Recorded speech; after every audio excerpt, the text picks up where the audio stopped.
Zack Snyder was called insane when he pitched one of the most amazing ideas to Warner Brothers while making Batman v Superman in 2016.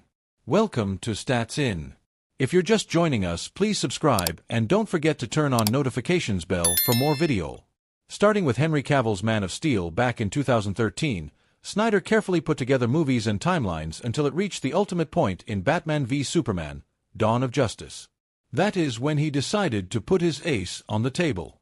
Zack Snyder, the visionary director known for being the showman of the DCU, has had many tricks and characters up his sleeves during his time with DC. Although there were some restrictions for the director, Snyder thought to make the best out of it. Pushing challenges, breaking the rules, and being an overall badass, veteran director Zack Snyder experimented with the characters quite a lot. Some worked in his favor while others weren't so successful.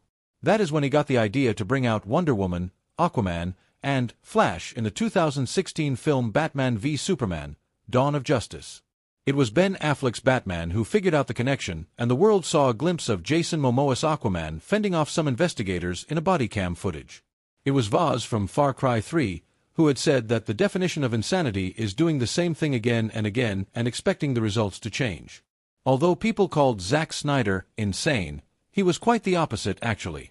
He's Jason Momoa, a Pacific Islander. There's a connection to the sea. What if he's Aquaman? Everyone was like, "You're insane. That is not a thing." In DC Comics, Aquaman is depicted as a blonde-haired man with a trident, but in Jason Momoa's case, the hair became thick black and braided. Since people weren't really able to understand his vision, he was naturally in the controversial spotlight. According to his interview with Vanity Fair, when Snyder pitched that he wanted Jason Momoa to portray the character of Aquaman, he was called insane. Back in 2013, the director worked alongside star Henry Cavill, and an iconic film by the name of Man of Steel was released. The film featured a quite dark take on the role of Superman that the world wasn't exactly prepared for. However, this isn't the first time that Zack Snyder has broken some fairly set ground rules of the DCU. The director chose to showcase his style with the first-ever DCU movie he filmed, which remains one of the most controversial choices for a character ever. Back in 2013, the director worked alongside star Henry Cavill, and an iconic film by the name of Man of Steel was released. The film featured a quite dark take on the role of Superman that the world wasn't exactly prepared for. During the final moments of the film, General Zod is in a chokehold by Superman. At this point, we would like to remind you that Superman has a no-kill policy in DC Comics. Zack Snyder doesn't care for that. Cavill's Superman snaps General Zod's neck and then cries his heart out. The scene is as shocking as it is emotionally devastating. Speaking with GQ, the director had to clarify why he chose to break Superman's no-kill rule. They're like, "But why would you put Superman in that position?" I'm like, well, if Superman can't handle that position, then he's fake. Then he's not. He's got to address the scenarios that come to him. He further continued. On the other hand, Batman v Superman, Dawn of Justice currently stands at a rating of 6.5/10 on IMDb and a meager low of 29% on Rotten Tomatoes. Despite the track records, the iconic 2016 film is available to stream on Max in the US. He can't pick and choose, as you can't pick and choose when something is outside of your morality. Well, the rule-breaking certainly helped Snyder since Man of Steel became a commercial success and the world remembered the director's name for creating something so epic. The Justice League saga. Zack Snyder felt betrayed by Warner Brothers in his lowest moments, which clouded his creative pursuits. Welcome to Stats In. If you're just joining us, please subscribe and don't forget to turn on notifications bell for more video. While Zack Snyder was mourning the loss of his daughter, Warner Brothers took advantage of the opportunity to significantly alter the Justice League. They hired Joss Whedon, who instilled his own style in the film and significantly altered Snyder's original vision. As a result, the 2017 film received mixed critical reviews and failed to connect with die-hard fans who had been anticipating Snyder's version. Snyder recently opened up to Wired about some painful thoughts he was having at the time. Zack Snyder's Justice League is one of the most talked-about sagas in the turbulent world of superhero movies.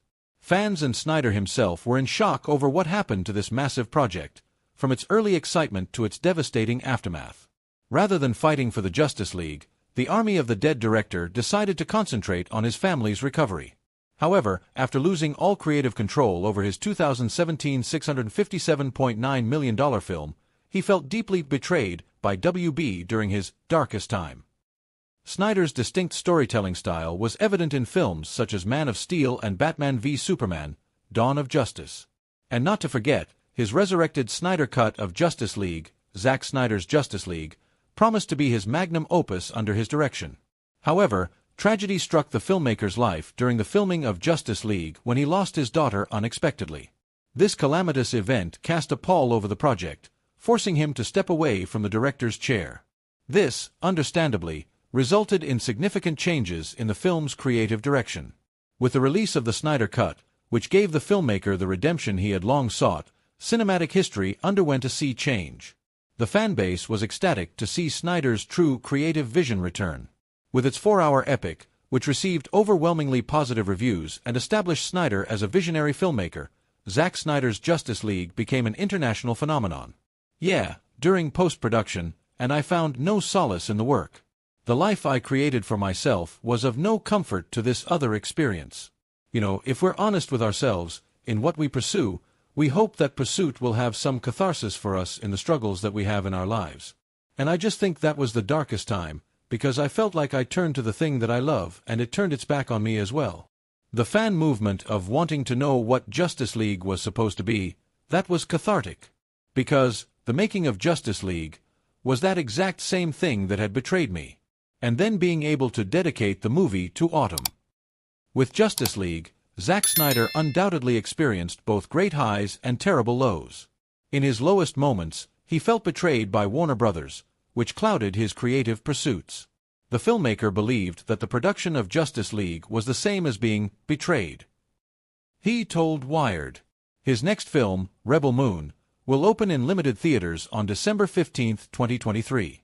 Watch Zack Snyder's Justice League on Max in 2017.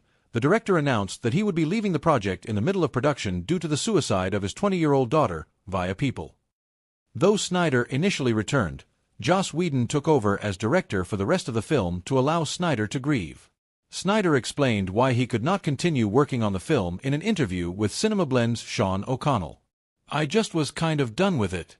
I was in this place of knowing, my family needs me more than this bulls, and I just need to honor them and do the best I can to heal that world. I had no energy to fight the studio and fight for the movie. Literally, zero energy for that." The release of the Snyder Cut, on the other hand, signaled a redemption unlike any other, proving that Snyder's creative genius had never truly died. The excitement that fans have for his upcoming endeavors proves that extraordinary things can come from perseverance in the face of hardship.